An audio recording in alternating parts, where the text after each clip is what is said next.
最近呢，在非公开道路试驾了春风800NK 这款车。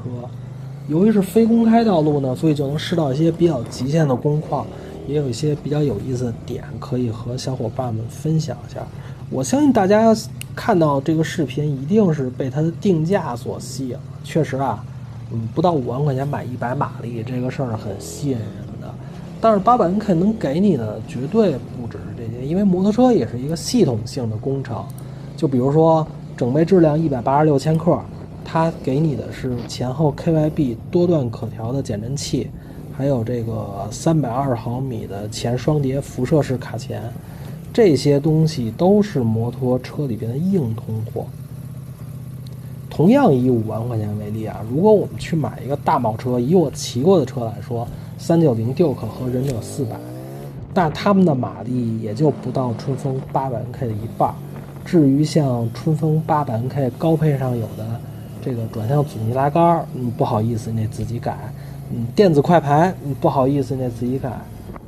这个无钥匙启动，不好意思，这个好像不太好改。所以这个国产车的优势呢，一下就体现出来了。如果我们说摩托车的灵魂是发动机呢，那同样发动机的这个 Naked Bike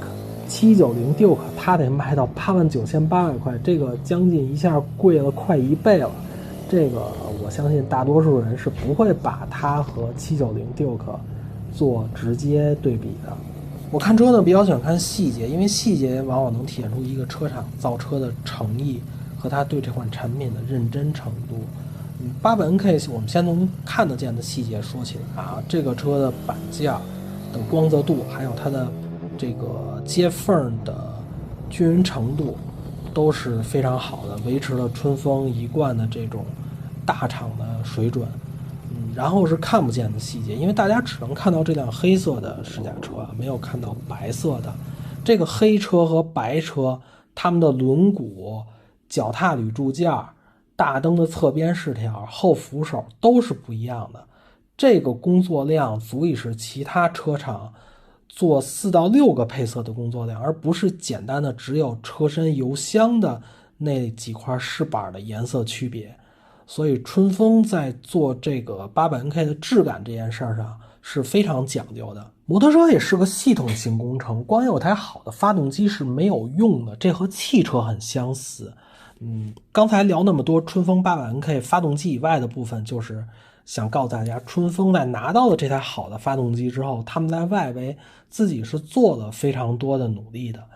这个车实际骑行起来的感受呢也是不错的。首先是整体感很好，它毕竟是个跟790 Duke 定位相似的，这个我理解叫 Naked Bike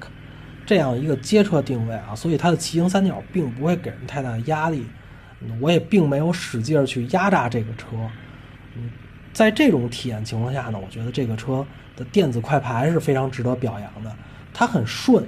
因为我自己的车也有电子快排，但是说实话，我昨天晚上在车友群里面问说这个车究竟是不是双向电子快排，他们回答是，回答完我就呵呵了，因为我从来都不喜欢用那个东西，因为它不好用。但是800NK这个真的值得表扬啊，非常顺，感觉你除了1档要捏一下离合之外，剩下就不用再怎么捏离合了。至于大家最喜欢聊的春风800NK的动力问题啊，我觉得这个反而是最不值得聊的。为什么？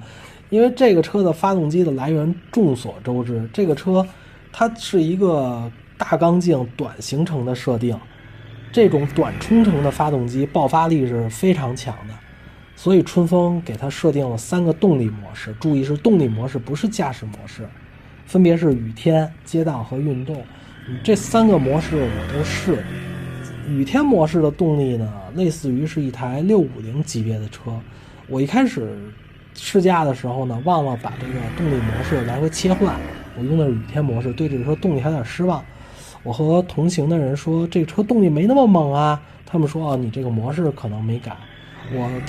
再上车把这个驾驶模式改回街道和运动的时候，感觉我这个汗哗一下就下来了。这个车的暴力程度我觉得比 Z900 还要爆，它真的是和790 Duke 的感觉是差不多的。所以我也可以下一个结论啊，这个800NK 的动力模式里边的街道和运动真的不是给新手用的，这个车给新手骑说实话也是很危险的。但是呢，我们不能否认，就是800NK 这个车，它带来的不仅是动力上的平权，还有轻量化上的平权。就是你花5万块钱，不仅能买到的是这个100马力的动力啊，这个很多人揪着看。其实这186千克的这个轻量化的成绩，我觉得才是这个车比较值得关注的点。总结一下春风800NK 这款车啊，这个车的价值感我认为是很强的，因为它5万块钱的价位就能提供100马力，还有不到190千克的整备质量。可以说春风是真的把动力平权和轻量化平权给到了用户。但是对于新手来说，首先要考虑到的问题就是，如果买了一辆100马力的街车，只花了5万块钱，那你能管得好自己的右手吗？这个绝对不是春风提供3种动力模式就能解决的，因为即便是那个动力模式里边最弱的雨天模式，我的体感动力它至少也是个650的级别，这个对于新手来说也是相对危险的。